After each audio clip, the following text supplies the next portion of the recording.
Et ensemble, tant qu'on a Bible le dit, follow les koyaki. Mais nous allons ensemble et demeuraki éternellement. Nazana les hommes pour la parole.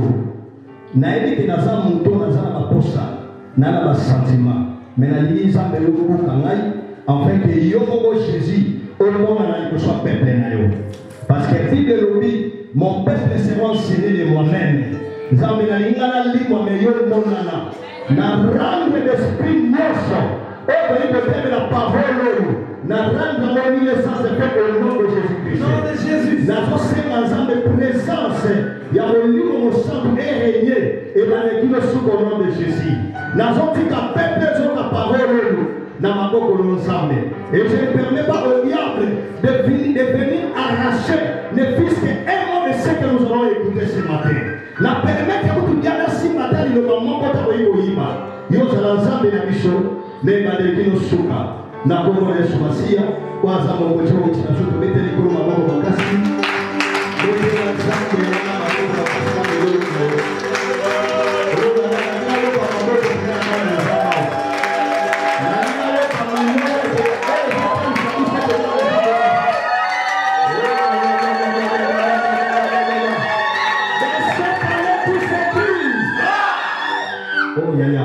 dans son palais tout s'écrit. Dans la maison de l'Éternel tout s'écrit.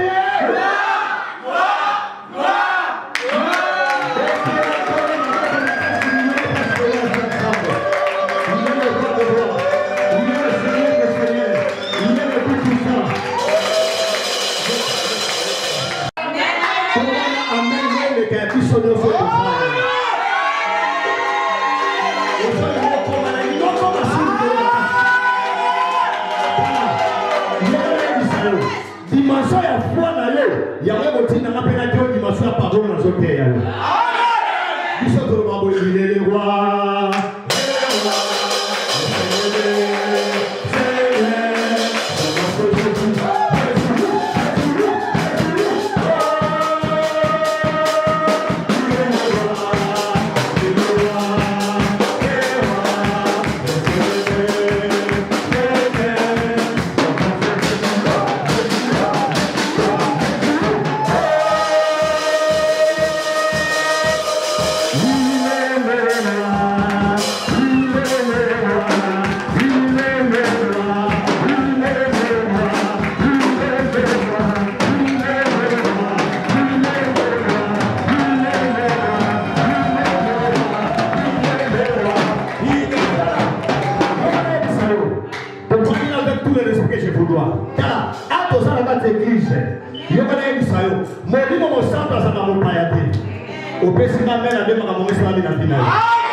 Avec tout le respect, je voudrais te prendre une ambition. Car mon livre me semble dans un soni. Est-ce que tu as un molimo et un soni? Il y a un mana, il y a un molimo et un France cité, ou Angola, ou Afrique, ou Europe. Mais ma forme, ma façon de prêcher la bonne nouvelle, et ça n'a à Londres, et ça n'a à Paris, et ça n'a à Angola. N'a pas changer parole dans la tête parce que les molimo sont dans la catinanaï. Même à Paris, le reste va faire quelque chose dans la finale. Aujourd'hui, ma tête va faire la ouverture à la dimension. N'ayez pas la tombe à l'éloigner, mais à mettre ma sapoter, mais pour notre parole de Dieu. Au président, même à l'école, on va me connaître à l'école. Au niveau, il y a avec sur la hanche, la dimension de la tombe à l'éloigner. Au tombe, il y a la caméra des tombes. Au tombe, il y a même la fille de paix. Il me remet mon serviteur, il y montera. Il y montera encore. Il y montera encore plus loin. Ils ont même la mission ensemble de gars à ma c'était, mais ensemble de gars à l'école. Quand la jeune seule de vos filles, vous assumez, c'était comme ça à l'école. Bando qui a famille, on a un problème. Il y a des gens de l'école, bando qui a famille, on a un problème. Il y a des gens. Ah oui, il y a des gens bando qui a quartier, on a un problème. Il y a des gens bando qui a Paris, on a un problème. Car il y a des gens, ah on va bien te raconter ce qui s'est changé, mon pays. Il y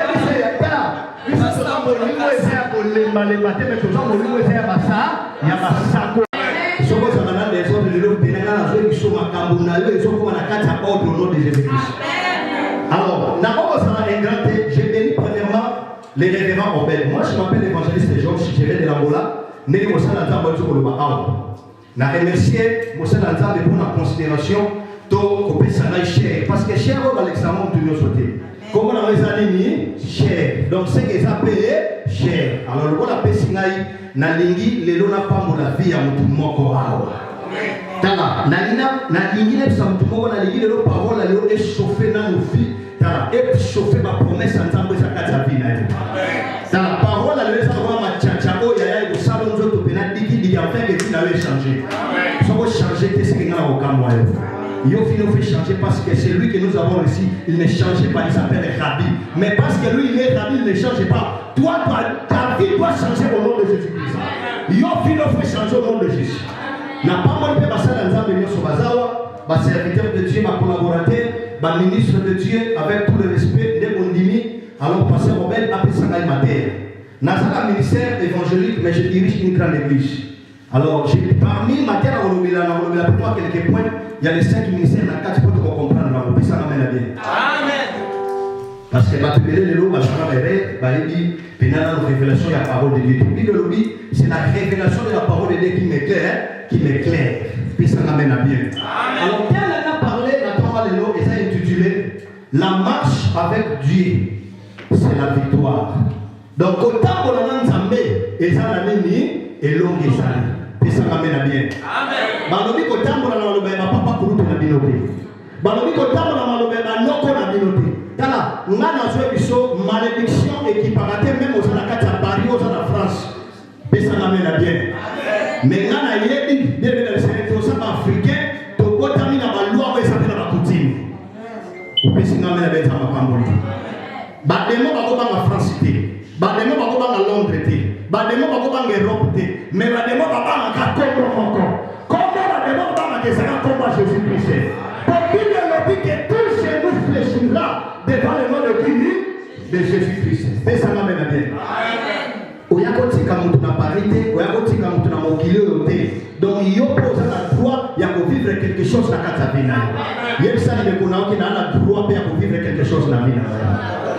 Ah, il y a un voulez changer pour ta compte de succès. Il y a le droit, il y a le ah, nous avons pas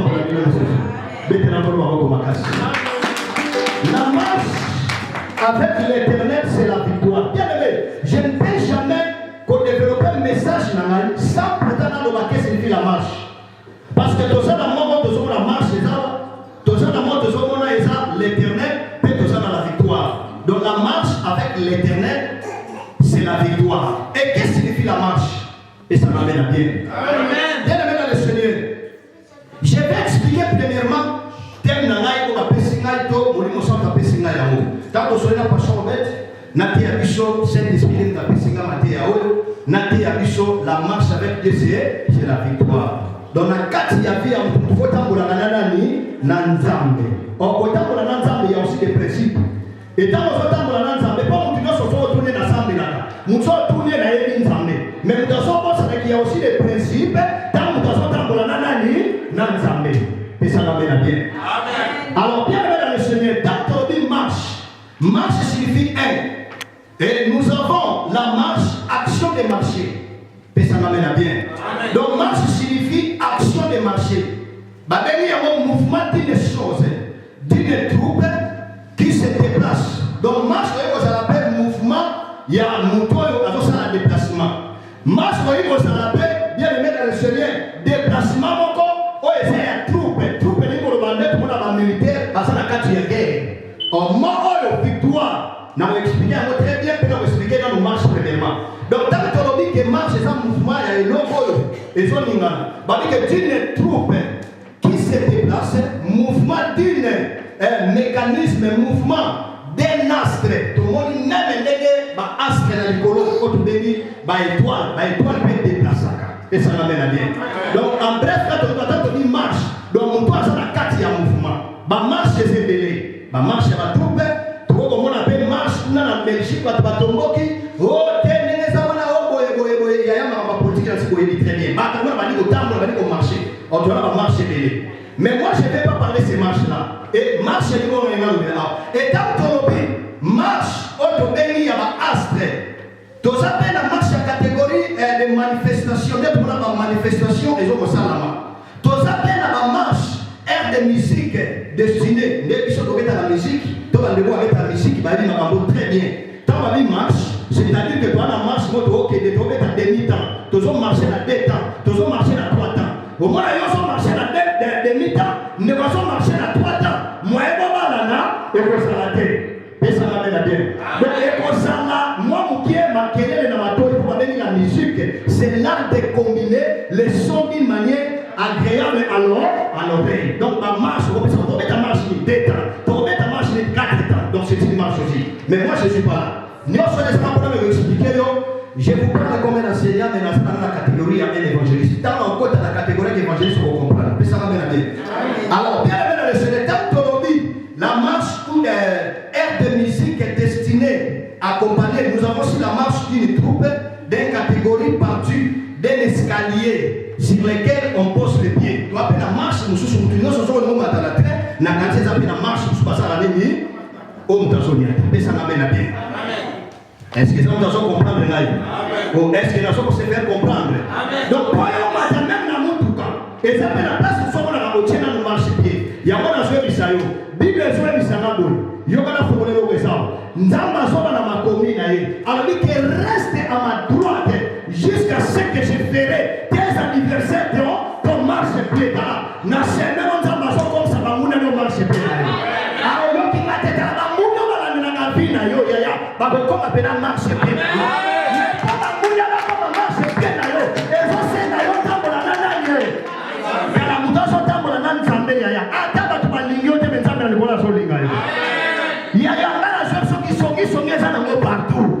Quand on qui sont en Afrique, même en Europe, il y a qui sont ezali. Mais ngana zo ya bisayo, soko so la bato ba so critiquer yo. Ya yo so ko lixa no ya pas. Ya soke l'évasion pour que l'ingéo ya nzamba ko luka pena batu ya on a pena mtabani ko combattre yo ya yete mtafuta lo tiko ye la France ye kutu ya beaucoup tena bioka na France wa ya mais nena koma ko beta ni solo na yo ya ayebi ata yote na kisha sa ko fana ka komini moko te mais non que c'est ça koma kambu ya nzambe moko comprendre même si na ka église on a kusuma ko dalati na ina ndenge ya bien mais so ka vandi ka bo atali simo ya na kisangani aona kisane loko te mazotambola ni nzambe. Amen. Parce que si nous avons ensemble de l'Europe, nous avons ensemble de l'Europe. Il y a un tabac qui va combattre. Il y a un isayo. Le col ensemble, il y a un sala mamouna no marche pied. Moutinho soit qu'on y a taillé. Naneo, moi, il y a un maçon y a taillé. Un maçon à l'école, m'a fait au bimaï. Amen. Oyo qui n'a été. Moutinho soit qu'on y a simbayo. Moi, il y a un maçon simbayo kayaye. Quand simon a zoloba, et même ça l'appelle critique. Quand simon a zoloba, et même ça l'appelle combat. Tamazo simbo katamazo la liboko na ye mala moko de so sika maison na yo et la bonne nzambe ya batu no so bapande la kombo na yo ya na na zo bisayo loko la bible le ne touche pas mais ouais ensemble pas pakolami na tonga le na fait pakoli le mo santo donc no so de simba yo ya na kelo ba tamazo tala batu no so bapande la kayo ya afatu de la bien ya tamazo tele ba wala waso tabola te pour mourir des autres imaye qui t'a au nom de Jésus-Christ. Il y a un chose qui est dans l'ensemble pour la victoire à Katavina. Quand combattre, non, nous sommes à combattre. Quand on n'a pas voté, mais on a ainsi dit l'Éternel. Ce qu'on a dit ainsi dit l'Éternel, on dit que on a Katavina. L'autre, on a dit parce que nous sommes en train de dire ça, mais il y a un autre qui il y a la prochaine, la prochaine, mais ça m'amène à bien. Tout ça, on marche pied.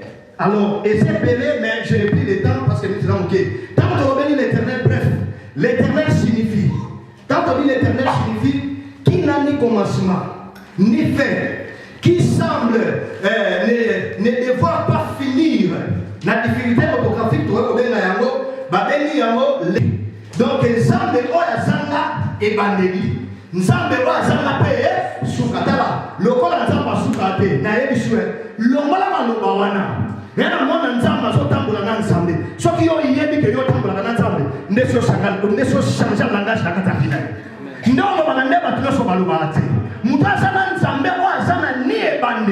nzambe azana niko masima yaya nzambe wana akotika yote tala ondimela nzamba mutu noso yangola awa mutu noso ayebi mutu noso yana poto parfois musupa yana nzela ya Congo musupa yana nzela ya Angola yaya to mona bagangi ya mbanza Congo auti kokotsa mutu pena na Congo très bien yaya akomi pena na mbanza Congo bakomi très bien yaya soka moni kaka badefa yaya baye place aza mutu asali abandi kokima pa ondike makambo ezosala nini awa tala ondimela nzamba za kaka mbanza Congo oyo kito ondimela nzamba za kaka mbanza Congo te nzambe wana na lobi akotika yote nanga difinite ezolanda yo ona ana mukanda te yaya mukanda na yo lobeli nzambe loko te nzamba bayibo fungolo lonze basala mukanda to sala France mais vina yo peso fibre koleka mukafra mukanda ezaka likambo yota bolanda nani panzambe mukanda ese loko pamba oyo kinga te panzambe mukanda ese loko pamba nzamba zoka biloko pamba so tombola ngo so madoka motuya mais condition to tambola kana nani na nzambe tambola nzambe obona victoire. Donc quand on dit nzambe la biso azana ni commencement azambe na ni fin nzamba suka te lokola malonga na suki mukolo moko na tali shoba soba la parole de Dieu shoba lo bima lo bobe marqué ngai bien na que je sais une chose au milieu de mes combats je sais une chose au milieu même de cette maladie qui me tourmente moi je sais que l'Éternel il est mon rédempteur il se lèvera au milieu de nzambe moko ya lo dia ozo kakate na madoni na nzambe moko oya telemaka na katikati te oya telemaka na ebandelite yazela kapela tango batu bazofinga yo oya balaka te azamo la sobani ba nyoso na Paris bakoma ya ye nde wana nzamba zo telema parce que ya telemaka mutu ya suka omoni place makati no pele komi na suko dike na bandana ya na yakotika batu na mokili oya kotika batu na mokili te meli kamone kapesa na tango na ulo soki tango no kokioni moni ngatinza bakosalela yo awo yokite soki tango no kokinza bakosalela yo tala soki tango no koki meme mutu avandela yo yaya azofina yo menzamba weleveka yo na mona mutu yaya azofina mutu ballon yo sala kola ballon sala mutu pena kati soko 1 Samuel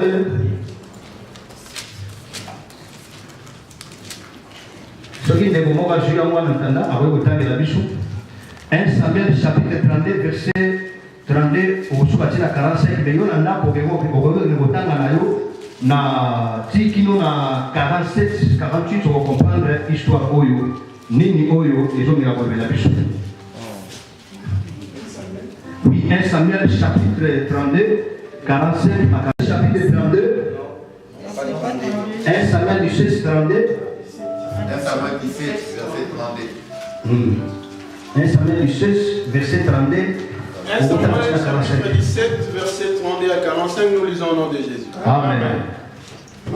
David dit à Saoul que personne ne se décourage à cause de ces Philistins. David a l'obéi pas à Saoul, mutu moko te alemba pour la Philistin. Ton serviteur ira se battre avec lui. Saoul dit à David, tu ne peux pas aller te battre avec ces Philistins.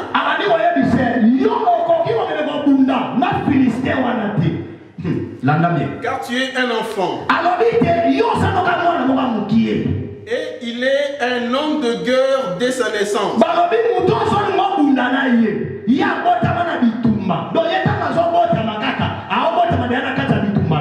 David dit à Saoul, mon serviteur faisait paître le brebis de son père. Ton serviteur faisait paître le brebis de son père. Donc papa,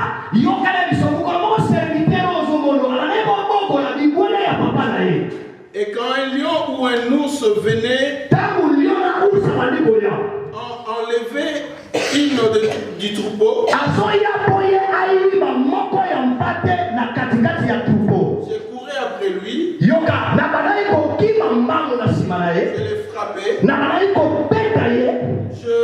j'arrachais la brebis de sa queue. Il s'est dressé contre moi. Je le saisissais par la gauche, je le frappais et je le tuais. C'est ainsi que ton serviteur a terrassé les lions et l'ours. Et il enserra du Philistin. Et c'est un circoncis comme l'un d'eux. susciter l'armée du Dieu vivant. Il y a afingi nzambe oya mapinga ya bomoni. David dit encore. David a dit lisusu. L'Éternel qui m'a délivré de la griffe du lion. Oh là là, nzambo ya kangola kingai na manzaka ya lion. Et de la patte de l'ours. Pena makolo oya sa ya ours. Et délivrera aussi de la main de ces Philistins. Ako kangola nga lisusu na maboko ya Philistin oyo. Saul dit à David. Et bongo Saoul a dit David. Va. Kende. Et que l'Éternel soit avec toi. Ah ya ya ya betela ni bana tambe maboko makasi ya ya. Wewe ya maboko lezo sibanga na ni maboko bana nsambe ya ya. Ah ya ya ni maboko na. Ngala ni maboko kama maboko afigo wewe na ya papi wana ya ya. Ah ya ya.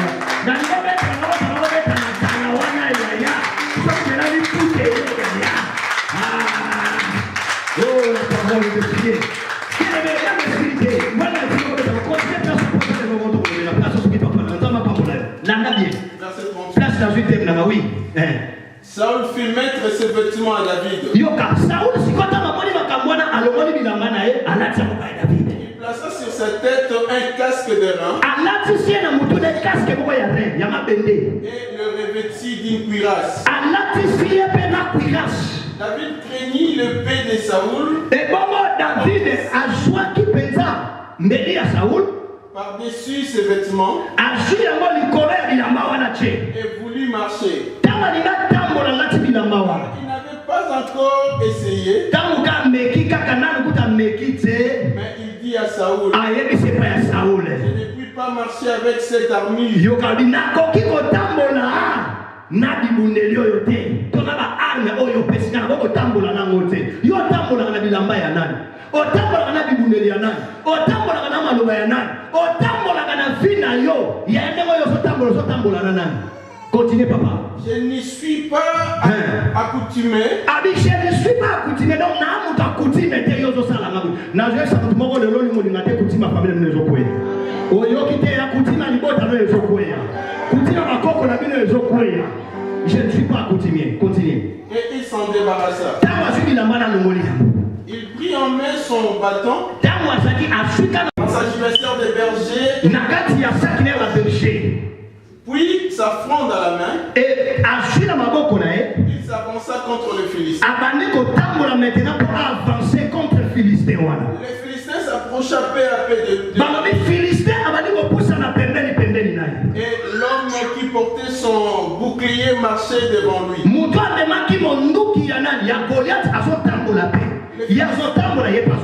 Les Philistins regarda. Et lorsqu'il aperçut David, il le méprisa. Il est méprisant.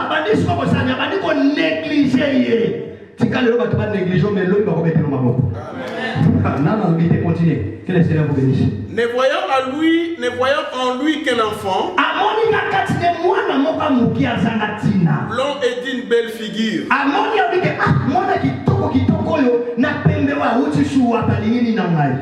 le Philistin dit à David, suis-je un chien? Je suis un chien. Pour que tu viennes à moi avec deux bâtons? Et après l'avoir maudit par ses dieux, il ajouta, viens vers moi, et je donnerai ta chair au ciel et aux bêtes des champs. 45, David dit aux Philistins, tu marches contre moi avec l'épée, la lance et les javelots. Et moi je marche contre toi au nom de l'Éternel, Dieu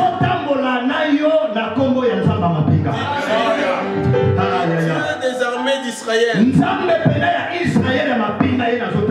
que tu as insulté.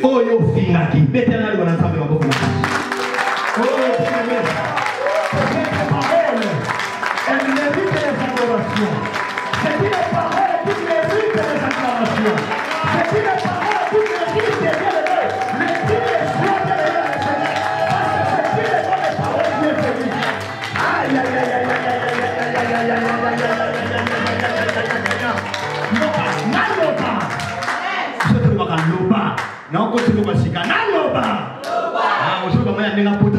des autres d'Afrique. Il y a là dans mon niveau na net na Afrique ya. Loba na ki ba kozaka wana ya ndenge sakala po ya mweke na ngabela ndenge ki Afrique wana. Na loba. Ah ya bezo ya déjà na sakola. Na te ya yo. Na vi. Tala yo kana ya bisayo. Plato je kotaka bande konangani. Et na mwana mobali mwana kombo ya David. Oh, David signifie le bien-aimé. Le véritable bien-aimé, c'est l'image de Jésus-Christ. Il y a moi Jésus dans son bien le bien-aimé. Quand moi Jésus dans son baptême, mon livre est outil de celui-ci est mon fils bien-aimé en qui j'ai mis toute mon affection. Yaya, ne va pas dire que ça va bien-aimé na yote. Bien-aimé, wa pas aucun de ceux qui ont baluki ya mani botonga yo. Ne wana za muninga ya malam. Moninga ya malam mwana beza ka Jésus-Christ. Moninga ya malam za mobali na yote yaya. Moninga ya malam ya yesa pe mwasi na yote. Mwasi soko beli ya botika yo. Mobali soko beli ya bofinga yo. Mozala mutu moko bien-aimé. Oh David a sur la parole de Dieu. Même si je marche l'ombre des vallées de la mort, je ne crains rien. Je sais que le Seigneur est avec moi. Il y a soko je t'amo la lanzate. Atamo liye ye na vida ona kobanga na ngelo kote. Ataba tubaso inangana kobanga na ngelo kote. Ataba tubaso bundisanga il y a pas la victoire sans qu'il y ait le combat. Amen. Non, il y a la victoire de ceux qui combattent. Comment monsieur soit dans la matongo na tubaso finga yo. Comment monsieur soit dans la souffrance yo zo bona. Mais na si ma souffrance nous avons ça quelque chose.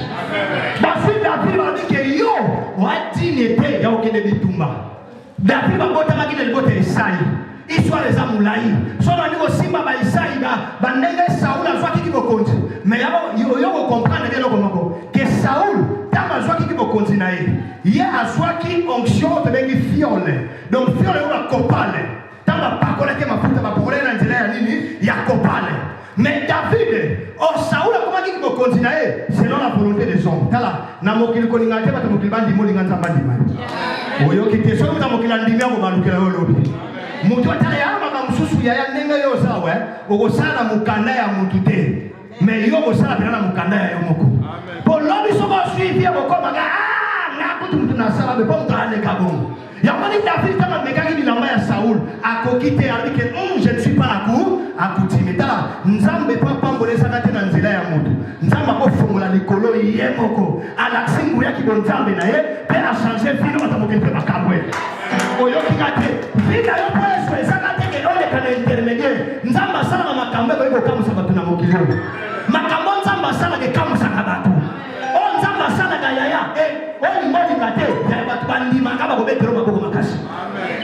Saul a suivi ko konti ya fiole ya mwiki ko continuer suka ki na nzela mais David tamba pakoli ya mafuta ya swaki onction o de bengi corne liseke pesa ngamela bien batie liseke batie mafuta bakeko pakola ye et Bible dit que mais avant tout David Bible dit que tant mafuta déjà ça pakola mana ye et si abombama tala yo sa réserve ya 2019 pour nous ça mutumo koza oyo ngate eza ba réserve ya nzambe bazawa oyo isuera réserve soka koti na terrain akota ndeba tino soka kota ate pour jouer wa sa réserve ya sa bibana zotala bien aimé bino wabo bena suki Mbappé na bino pesa mabena bien biso na ngola tebena shobi na biso siko Mbappé na bino ya soka vanda ki ya tama sokota entraîneur so pesa e kosi alors que tant yo okota au moins utaso bet équipe wana ezaka ndenge sana soki pe pomba soki na siko yo bana osani yo kanga ye kaka mutu atama sokotala réserve to akota kana détermination na zo bisala 2019 yo sa réserve ya nzambe bato bazwa ki ya ekompe kunza mafongola ya oya batika mutu na mokili oyo te ya biso na toza bana ya bran tozo mérite lipambo ya nzambe soko za mwana ya Obede yo kana yebisa yo Obede donc Bible lobi ke Ash evandaka na ndaku na ye mukaka une semaine après makamne pambo maka ngape na zo yebisa lokolo sa mwana Obede zao Ashanza na moni Ashanza mbele kati église oyo na ya ndana kozonga na Desemba na yo pambo na ndana mo sana paria wa ya na ya kuta ya gaso pele komi mukie ya bobo sambo na sokola ni twakite na pana ya parce que asi ya nzambe zopana na kati de sika oyo tana koti na moni bonzambe na kati de église oyo nzambe azobisanga na 2019 oti ba 2019 église oyo batabosanga place oyo kingate batabosanga place na zosabona oyo kite ya bobosala pela débordement ya boluwe suna salo olike ko kuka oyo nyonso eza capable de pas ya nzambe rien n'est impossible celui qui croit. Le corps ben d'attendre la nzambe. On est mort l'ingate. Basa nzambe basa baso tambola nzambe baso panga nzambe na moni unité kati na bango. Boni ngabo l'ingate baso tambola nzambe nzambe basanga balele. Ah la vie ta la boko. Ah va pena bako boko kusa suna ana avec biso ya place comme moké. Bien capable de faire ça. Amen. Soko ndiminge salamé au nom de Jésus. Amen. Ah on ndiminge salamé. Amen. Le mot amen la bien ba salamé au nom de Jésus. Amen. David va suyer ba ke ko bua kaina samba. Taba bua ki na samba. Et l'homme est comme ça, il va vendre des années. Bah, il va dire que yo, moi, qui n'a bitumba, ezate. Koyo sa mwana mukie. Yo kende bisikano ezawa. Kende koboko la bibwele kuno yo kakaba yaya. Tika batuba de considérer la vie. Et l'homme est zakati na yo. Yaya. Oli ngate. Ezala bala liye boto sawa. Soko botama na Afrique yaya, même botama na Afrique nzamba sungayo. Lié bona français no botaka ki français bele so to yebite. Nebite so babe ngoni yaya. Nzamba pambo so ile shape so nzamba pambo na yo. Yaya, na kenda na mabanga moko. Na mona mystère ya nzambe. Na mona pena lié so botama. Place mo ba mabanga ebeleza.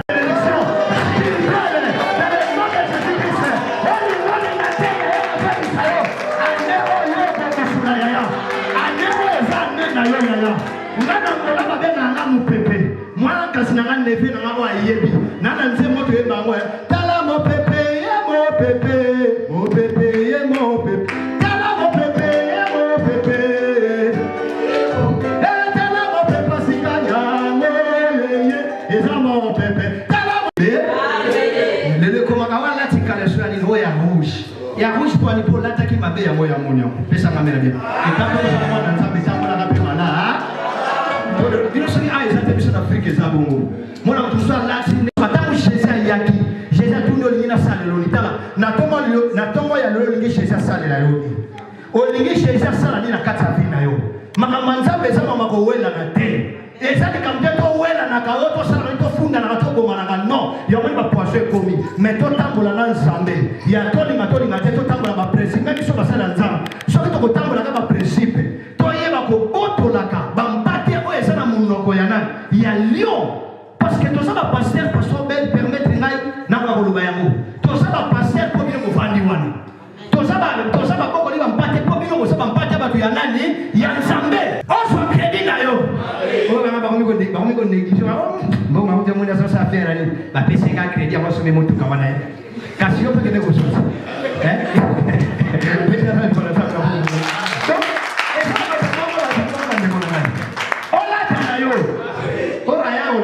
La mangano ba so ko la sana ba l'église zo sala musala ya puru Yesu ne muta lata ka bina maya she biso ka l'église ka ko tya bino parole de eza na ye na ngana chemise na nga maloba eso bi makati na nga ya monde tala na kenda mo ko kote ya dele mena le sene na bandunu tanga kete na bandunu na comment me passer wana msinga wote yo na mono ze évangéliste ba évangéliste ba za ba pizza mitinda et ça na passion dengo ya na fata de révélation.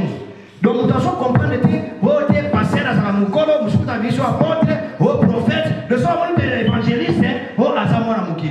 Naloba, vous êtes Nasakola, vous êtes sa mère, vous êtes Naloba, Nasakola.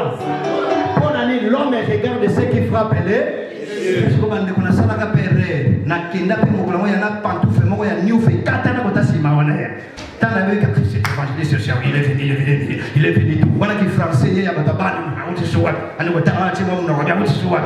Ya tant la joie parole na te ya makamonza masabi, langage ne change avec que tu n'es pas un évangéliste. Tu es que un apôtre, tu es que un docteur, tu es que un ici. Oza ya ko wala na ka ta ta. Ah oza ka ta ko wala na ta ta.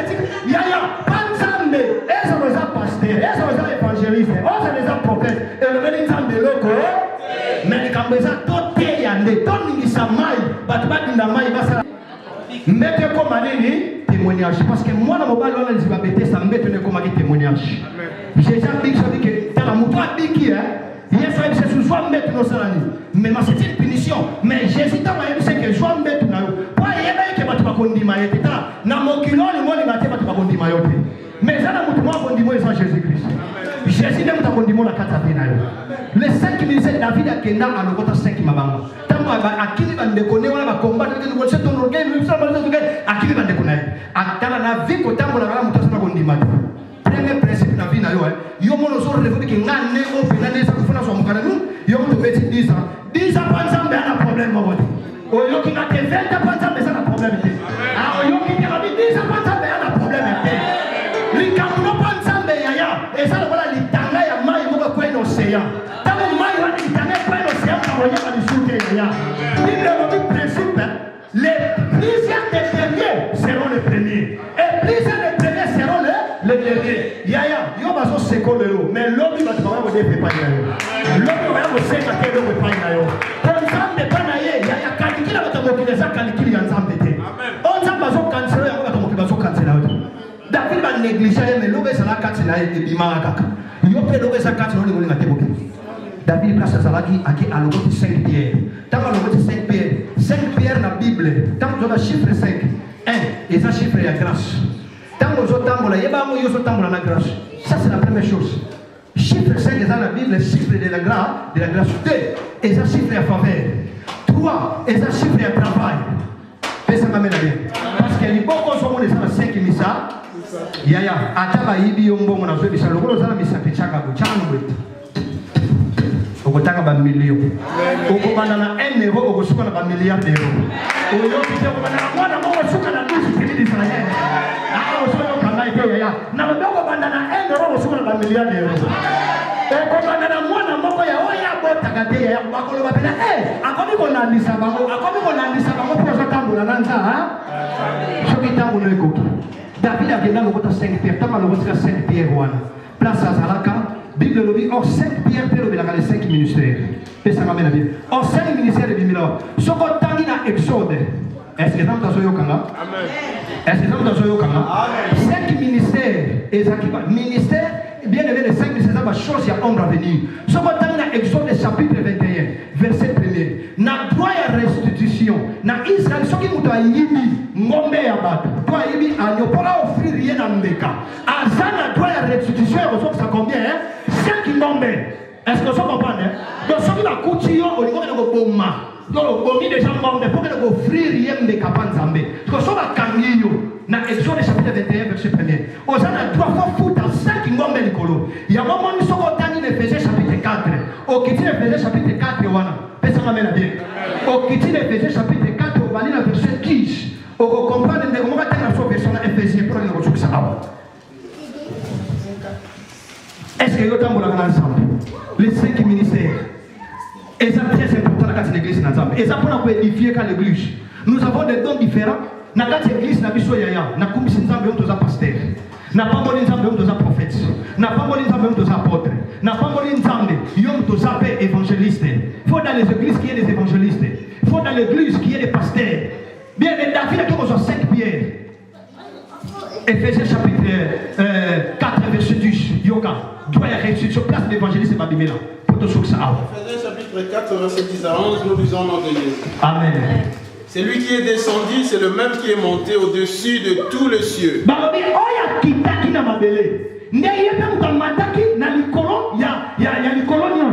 Afin de remplir toutes choses. Il a donné les uns comme apôtres. Les autres.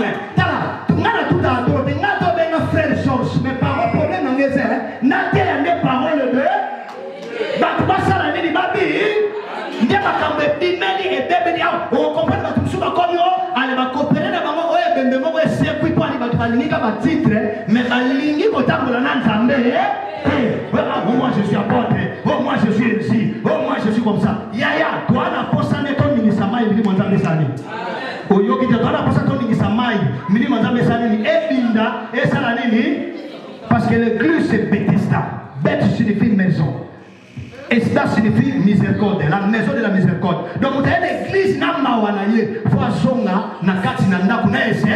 Au moins vous avez qui l'église n'est c'est vous comme passer à tout qui est à Betty Makambu. À quoi vous avez fait moi non, ça c'est pas l'église. Mais moi je crois ici parce que nous sommes dirigés, je connais cet homme de Dieu. Nazomo na bonzamba makasi na kati église na Bible. Awo yo kinga ite nazomo na ki bonzambe za na kati église. Continuez papa. les autres comme prophètes, les autres comme évangélistes, les autres comme pasteurs et docteurs.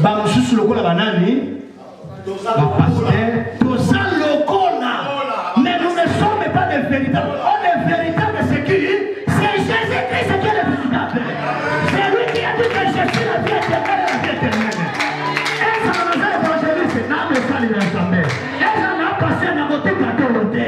Et ça n'a pas passé à côté de na betesa batu yaya eza comme toi là na te meto mingi sama batu basala nini batu na basala nini batu kisama on va passer du ministère de et ça la chose ya on va venir Jésus-Christ c'est donc il va Jésus-Christ mais n'attends pas sur Jésus-Christ n'est Jésus-Christ a administré sur les 5 ministères ça va tangi na c'est va dire tous c'est pour le perfectionnement de l'église et en vie de saints pour l'église pour la grâce nous c'est ça la nini et ça je suis passé, je suis beau. Mais David a joué 5 pierres. Tant 5 pierres de Goliath, ça s'est loulé, le temps à lancer qui est moko kaka. Moko tala. Bato bazo combattre, bazo tala, bazo bor moko na joué ça yo. Bazo déporter mais moko bazo rien à faire bazo faire. Aïe aïe aïe aïe aïe aïe aïe.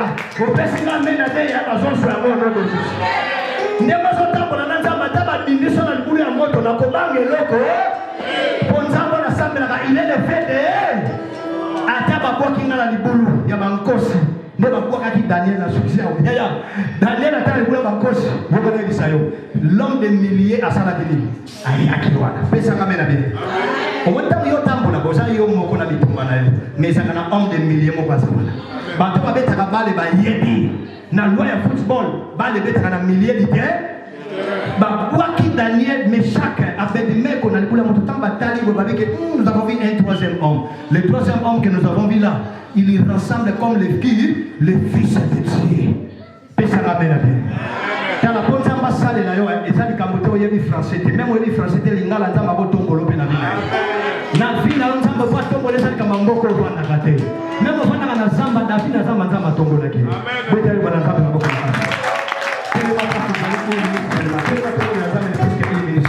bien aimé, n'a déclaré qu'à pour na tambo la gana nzambe parce que na bandiko c'est la nzambe à partir il y a 15 mois kazinanga yeli donc à ça moi la pena ya grande sœur en boxing à cette aïe de ngama nzambe pendant la kisha ya ngolate ya abati alors j'ai la grâce de Dieu na bonne la bato malade belé tu no mo sawana et ala malade monsieur la kata vino même ba miomo wana ba fibron ba kyste ya omila ba kyste belé j'ai prié pour des gens bien le Seigneur n'a pas volonté mais un jour bien aimé bana na ngebele bakoya na kati ya paria wa yako sambela kana église même moi si na kataka roya ne prochaine wa yako sambela kana église pesa na mena bien bana belé bazana mboko ali pako ye ko ba l'église dit non ngana tambola kana on nzambe azolo bela ngani na ina ngapolo ba l'église na ko lula teke o e non na kongo na ngola pe na to sala na kaka za nzambe pesa na mena bien na bonne la papa malade ndenge na ndenge ekikisama soko ko tambola na diloba na nzambe na tero to malelo lobola tout parce que David bande ko ba sakina tout c'est na bisiti kana mishuna bien le kana mishuna j'ala concentré loba na tonga lelo oyo kina bien te na tonga ya lelo yo connais Israël la vie et la mort sont au pouvoir de la kufa na bomo eza na maloba maloba eza na pouvoir tant la muki na tonga bandeko na mesana na ngola chaque dimanche na jenaka tant la muki na tonga na comprendre te na yo que se tomber sur na yo oui eza Satan parce que na tangi verset moko na Bible na Matthieu chapitre 17 chapitre 21 il y a de telles sortes de démons qui ne sortent que par des chaînes et prières na bibo exact diable na mosala ko fona bona de puisque 1 minute bien aimé diable je sais mais là tant moi ça non tant na comprendre que ça diable qui était et ça fin na na message na ngo na nina bonde pour na même di kambe pour ça fin on ça va sur quelque chose ça bona ça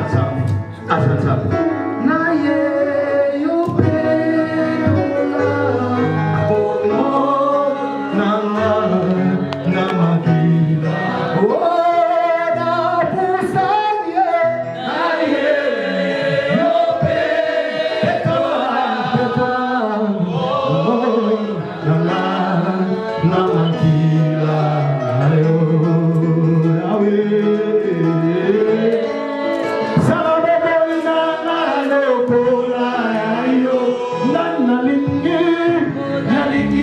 Sala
Saint-Esprit a touché, quand même, il a touché.